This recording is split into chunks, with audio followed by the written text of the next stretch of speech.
Hey guys, I decided I would show you guys how I embroider my onesies. I'm trying to find my scissors. I had a few people request this video, and I've actually recorded it once, but my video wouldn't save for some reason, and it kept crashing my computer. So I'm going to show you. I'm just using these Carter's onesies. I get these at Target, and I think they are $9.99 and you get 4. So I probably have some that are open, but I just picked these up, and this is the size I need, and it's right here, so I'm going to use it. So the first thing I do is I have an iron. So I plug in my iron.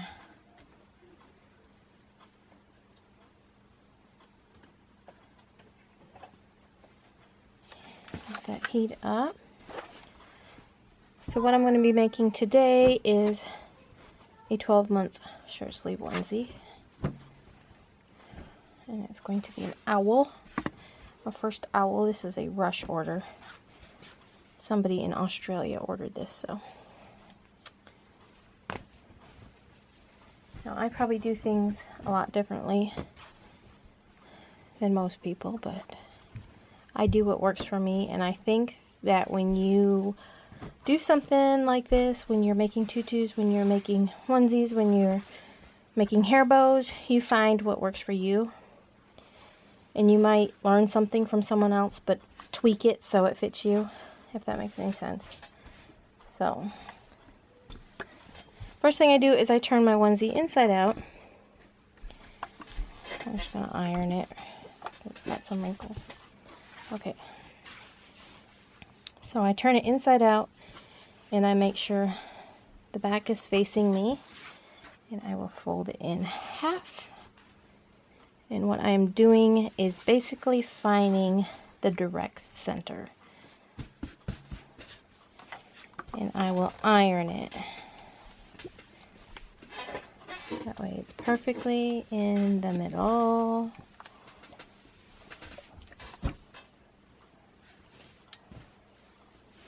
Yeah, that looks about right.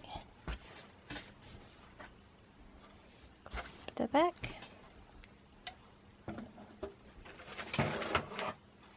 And I have my embroidery hoop. This is a 5x7 embroidery hoop. It came with my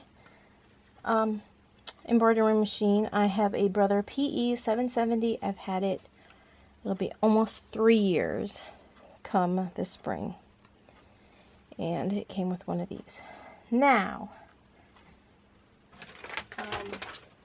the stabilizer, I use a medium weight cutaway stabilizer. I buy them in the sheets like this, and I get them off eBay, and I think it's $9.99, and I think that's shipped for 50 sheets like this. And I just prefer to get them like this because all I have to do is grab a sheet and I don't have to cut anything. Now, the second thing I do is I press this thing down. Now you may notice that there's a lot of gunk on this thing. That is because I spray this on my embroidery stabilizer. Now this stuff will come off. You can pick it off every now and then. Again, I will peel it all off and it'll look good as new. I probably should have did that before I started this video, but let me just show you. So if you just take it and you can just, it's kind of like gum. Once you get a glob of it, and then you just keep sticking it down and it will pull all that stuff off. You could also use something like Gooby Gone and clean it, but normally what I do is I will just pick it all off. So, but it don't bother me. That is all on there. It's all thread and lint. And so then I get one of these things right here, which is like a grid. And this also came with the machine. And it's kind of gunky too, but I've been using it for this for so long that it just, that's what it's used for. So I stick it in there. And there is these little dots in here. So I just take a regular old pencil and I just stick my pencil in the holes just so that there are dots on there. I don't know if you guys can see them, but I can see them. So I know where the center is. Next thing I do is I grab my spray and bond basting adhesive. This is the Sobel kind, and it's the temporary bond. I buy this at Walmart. I think it's about $10 a can. And I just give it a little spraying. So now that's going to be sticky, so that's why this has all that stuff around it, because it's sticky. And I take my onesie that I put in the middle. Now you got to make sure you have it the right way. You make sure that this side would be facing you, would be up. And I just line it up. I don't know if you guys can see too good. It's a kind of a weird angle. I just line it up with the little dots I put there. I just make sure I get it in the center. And then I just pat it down. And I kind of look to make sure I don't have it too far up or too far down. As far as the neckline goes, you don't want it way down to the child's knees. Not that this would go that far, but so that is how I hoop them. Now let's go to the embroidery machine. Okay, here is my machine. I tried to find a good angle for you guys, but because I don't have a lot of space right here in this tripod, it's just, I don't think there's gonna be a good angle. And there's probably not a lot of light. I could go plug in my light real quick, but I don't know if you'll actually need that once it gets going. So anyway, the most important thing is how I hoop my onesies. I know a lot of people have trouble hooping onesies. A lot of people try to put them inside of the thing itself, or some people pin them. I just use the spray and bond, and it works, and it doesn't stretch them all out, and that's what I've been using probably for the past 2.5 years. So I go ahead and I put my thing on there, and I need to get my design, which my design is already programmed in my machine. And I'm doing the little owl. Now, if you do not have an embroidery machine and are thinking of getting one, I do suggest the PE-770 just because it is very easy to use, and you can buy your files off Etsy or eBay or anyone. There's plenty of websites out there that sell files for your embroidery machine. You just need the PES files. And what I do is I will purchase them, and I will put them on these little jump drives, and that's what I use. Now I have certain ones programmed into my machine, and those are the ones that I use all the time, like the First Birthday Elmo, the First Birthday Mini, and that way I don't have to go scurrying around on these little jump drives looking for the file I need, because I keep them in this little box. So there's all my little jump drives. So anyway, the first thing I do after I get that in there is I will adjust it, because I need to put a name on this. So I'm going to adjust, I'm going to go to layout, and then I'm going to move my file all the way to the top. That way there will be room when this is done to put a name underneath it. And then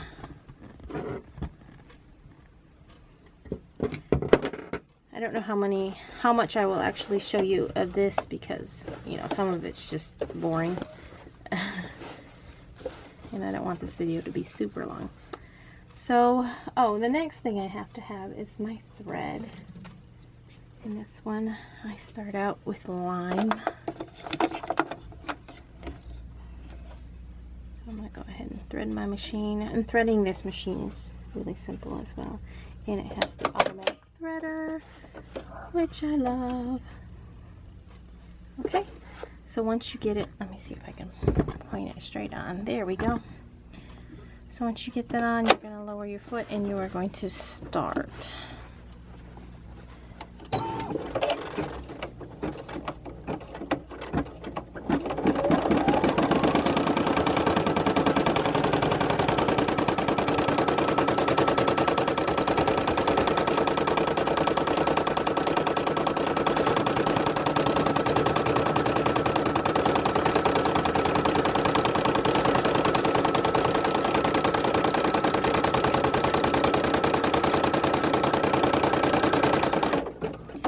So once it does that, it is just showing you the outline where you're going to put fabric. I should have got all my fabric ready, but oh well. Okay, so I got my lime polka dotted fabric, and I'm going to make sure that this fabric covers that whole area that just stitched out. And then I'm going to push my thing and go. We'll tack down this fabric.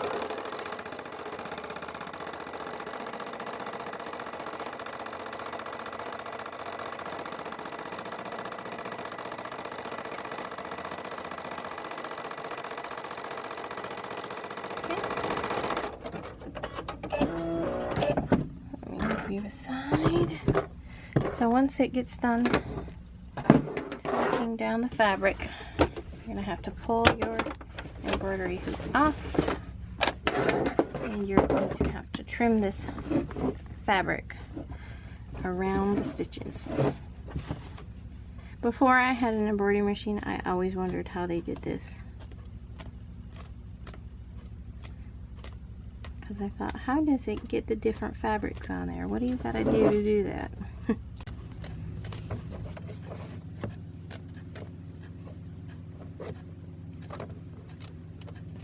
So just cut all the way around your fabric.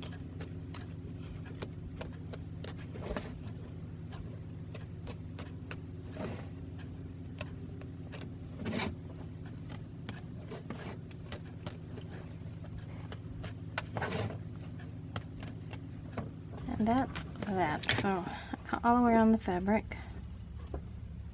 You go ahead and put it back into your machine. And now the next step, I'm probably not going to show you all of this step. I'm just going to skip ahead. Is it's going to stitch around the number 1. It's going to lay that final.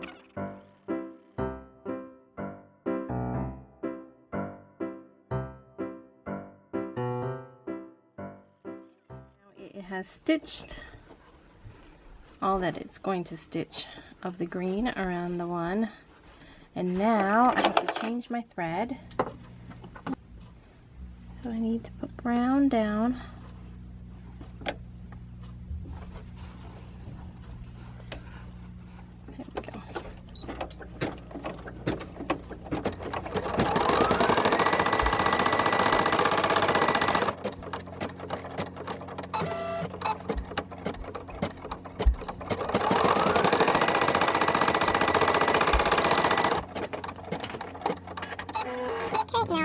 Take that and cut those out. See, so it's just weird angles. I'm sorry for the lighting. I just, on a whim, I was like, hey, let me film that.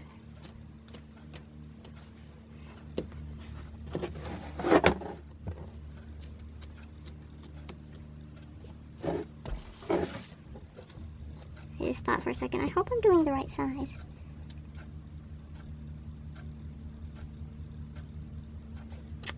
And I'm not doing the right size. I should have double checked.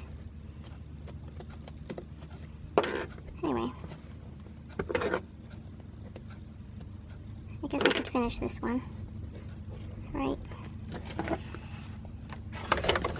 Okay, so I'm going to go ahead and finish this one, even though it's the wrong size. So I hate to waste it, but it just means I'll be down here longer. And I so should have double checked the size.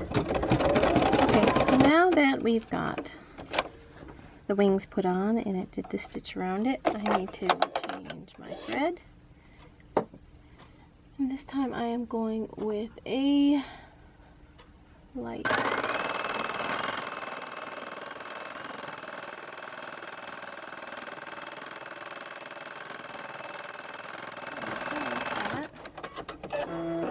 Now I need to get my fabric. So I'm going to lay my fabric down. I'm going to make sure it covers up the whole area, because if you don't cover up the whole area, you'll be missing part of where the fabric should be, and then you're going to have to redo it. I messed up a shirt before. Live and learn. You make mistakes. Oh, I'm not going to do that again. And then sometimes you do, and you're like, dang it. Like this. Like me making this top.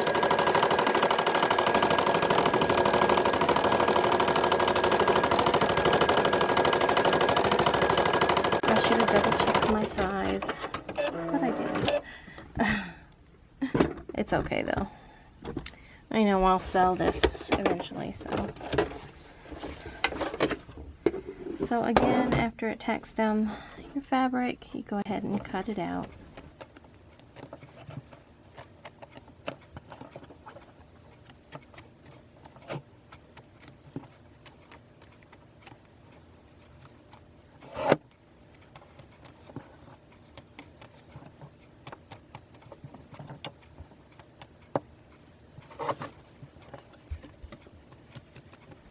And I don't know if you can see this, but let me just zoom in.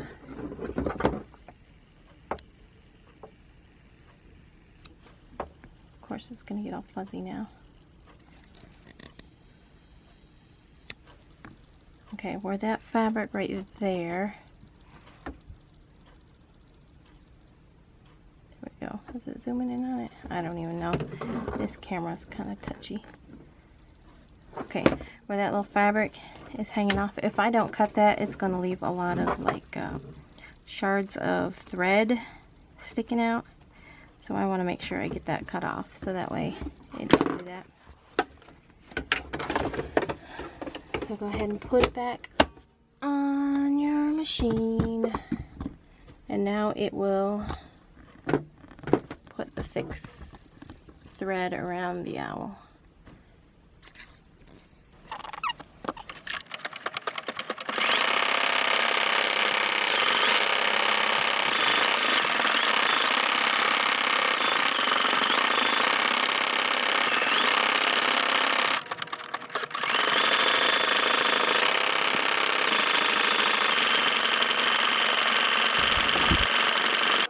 So I just finished putting the pink around the owl.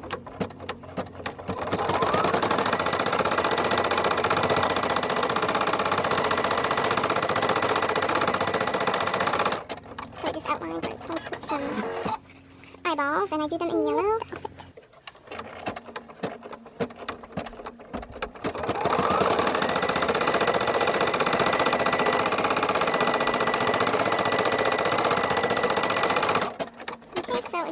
I believe this is the last fabric that I add to this one. So you go ahead and cut that one out as well, just like the others.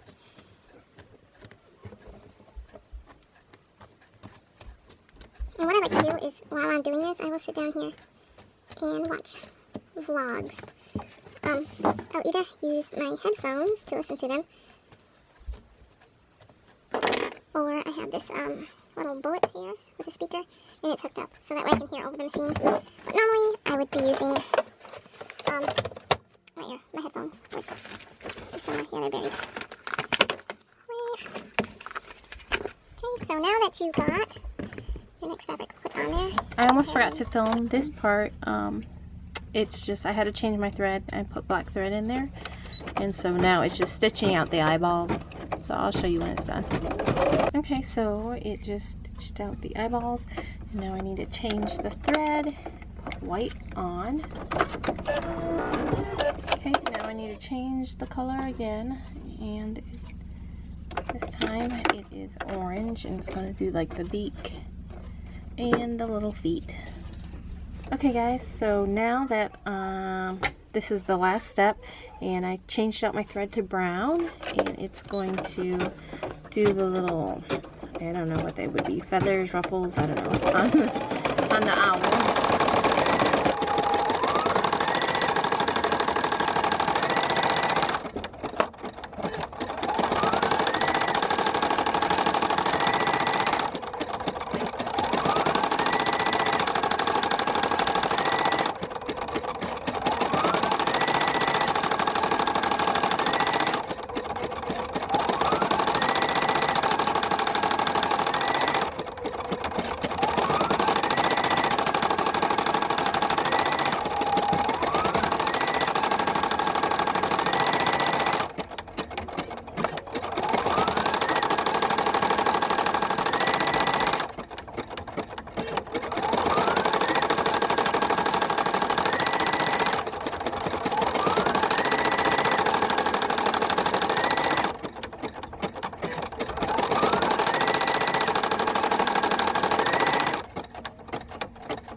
This is done.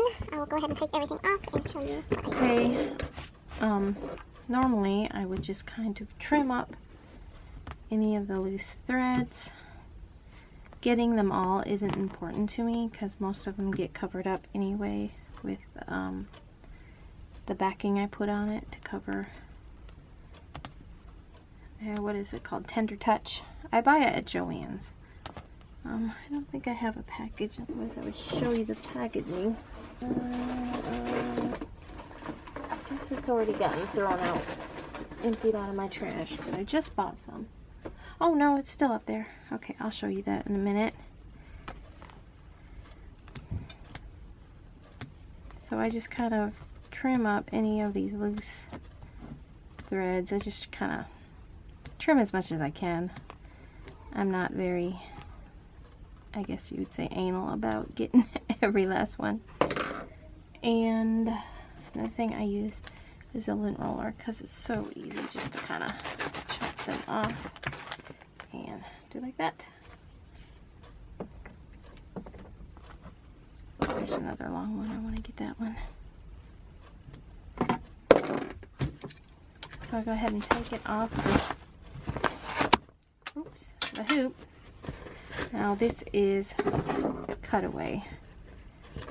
What I normally do is I will kind of cut it up with my scissors, and I will just kind of peel it all around as much as I can peel. If there's a name on it, I will try to peel around the owl, and I will use the scissors just to kind of cut around the name, kind of outline. So I just kind of tore that away, even though it's cut away. I just kind of tore that all off, and then I bring it over here.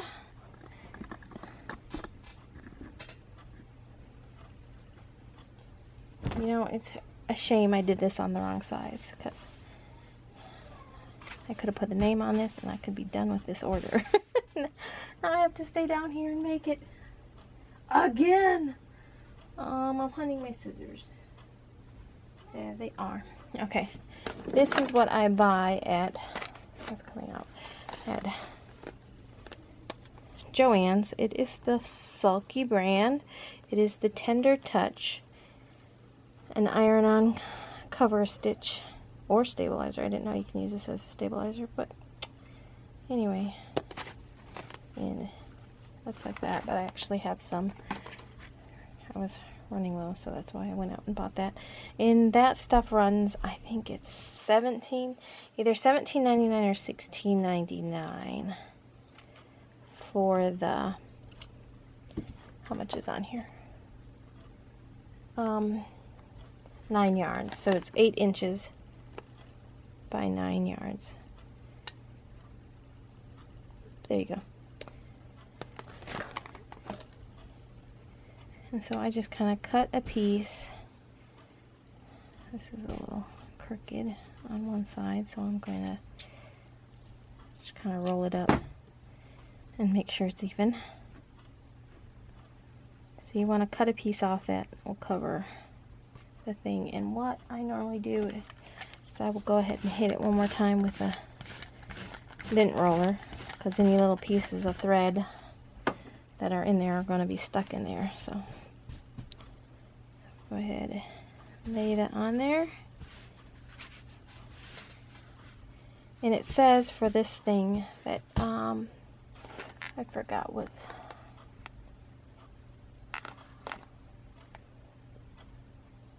Somewhere it told me what setting to have. Oh, there it is.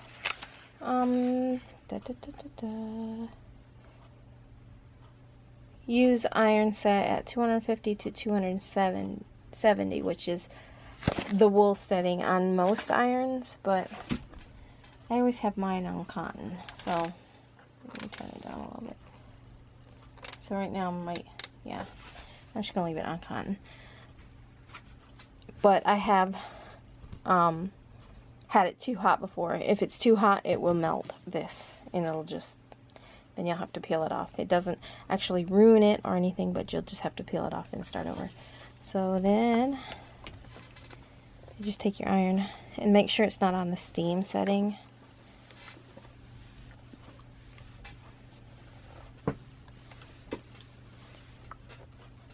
And if I get asked, this iron is a Silhouette, and I buy these at the Dollar General, and they're, I think, $12 for this iron. And this is my favorite iron.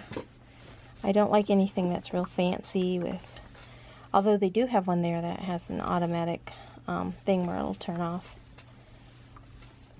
I thought that was pretty cool. They need to have glue guns like that. A glue gun where if you left it on for more than an hour, it might turn itself off. I can't tell you how many times I've accidentally left my glue gun on, or Sterling turned it on and forgot it was on. Okay, so there is the shirt, and let's hit it again. And any loose threads you can go ahead and trim off. And these scissors, they came from Walmart. These are what I use to cut all of my threads pretty much. And they are really good. They are Singer. And actually I probably should buy me another pair. But anyway, I hope you like this video.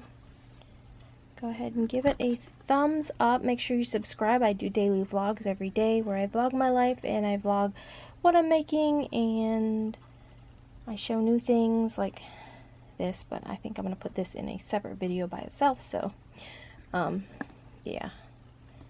Anyway, thanks for watching, guys.